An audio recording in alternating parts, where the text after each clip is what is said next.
जय हिंद दोस्तों, आप सभी का स्वागत है आपके अपने सैनिक वेलफेयर यूट्यूब चैनल में। दोस्तों, पेंशनर और फैमिली पेंशनर, जब पेंशनर नहीं रहता तो फैमिली के लिए जो पेंशन लागू होती है, इसमें जो दिक्कतें आती हैं, स्टार्टिंग में जो पेंशन देरी से शुरू होती है, उसके संदर्भ में एक्सपेंडिचर डिपार्टमेंट से सेंट्रल पेंशन अकाउंटिंग ऑफिस की तरफ से एक बड़ा जबरदस्त अपडेट आया है। बड़ी अच्छी खबर आई है निकल के, बड़े सख्त निर्देश जारी किए हैं जिनके मुताबिक आपको पेंशनर्स को अब तकलीफ नहीं होगी। और ये आदेश आया है 28 अप्रैल 2026 को। सब्जेक्ट आप देख रहे हैं, instructions regarding credit of first pension oblique family pension. ये ऑफिस मेमोरेंडम है।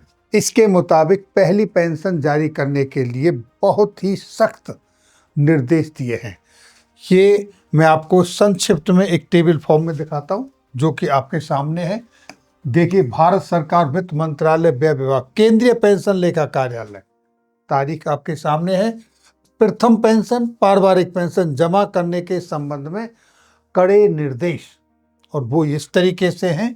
महत्वपूर्ण अनुपालन क्या करना है, ईपीपीओ यानी इलेक्ट्रॉनिक पेंशन पेमेंट ऑर्डर और ईएसएसए इलेक्ट्रॉनिक स्पेशल सील अथॉरिटी, ये आपके बैंक के पास पहले से ही आ जाते हैं सीपीपीसीसी की तरफ से, तो उसको इस्तेमाल करें। उनके आधार पर जो भुगतान है पेंशन का, उसको सुनिश्चित करें।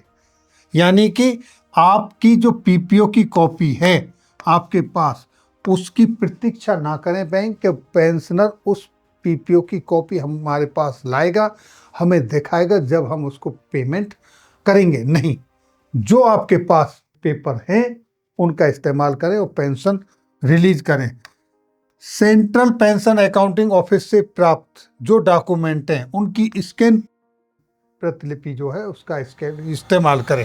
पेंशन भोगियों को परेशानी कम से कम हो। और देखिए, बैंकों से सख्त क्या कहा गया है, पहली पेंशन जमा के लिए जीवन प्रमाण पत्र जमा देने पर भी जोर ना दें।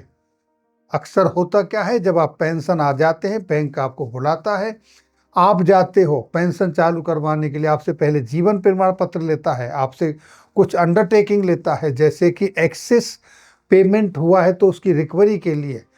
इस तरीके से वो उन पर जोर ना देने की सलाह दी गई। पेंशन भोगी पारिवारिक पेंशन भोगी की व्यक्तिगत उपस्थिति अनिवार्य ना करें। ये बिल्कुल ना कहें कि पहले पेंशनर आएगा हमारे पास तब पेंशन चालू होगी। नहीं, आपको पेंशन चालू करनी है, अनावश्यक देरी से बचे। साथ ही साथ ये क्या कहा है, कार्यवाही और अनुपालन के संदर्भ सभी सीपीपीसी यानी सेंटर पेंशन प्रोसेसिंग सेंटर्स कड़ाई से अनुपालन सुनिश्चित करें, ये कहा गया है। सभी शाखाओं को उचित दिशा निर्देश जारी करें। जिस सीपीपीसी के अंदर जितने भी ब्रांचेस हैं बैंकों की, उन सबको दिशा निर्देश जारी करें ताकि किसी भी पेंशनर को किसी तरीके की तकलीफ ना हो। ये जो लेटर है, इस संदर्भ में पहले भी लेटर जारी हुए हैं। पहले लेटर जारी हुआ 2021 में 12 जुलाई को, 2023 में लेटर जारी हुआ था 23 मई को, और 2023 में दूसरा लेटर भी जारी हुआ था 20 अक्टूबर 2023 को, सेम इसी संदर्भ में।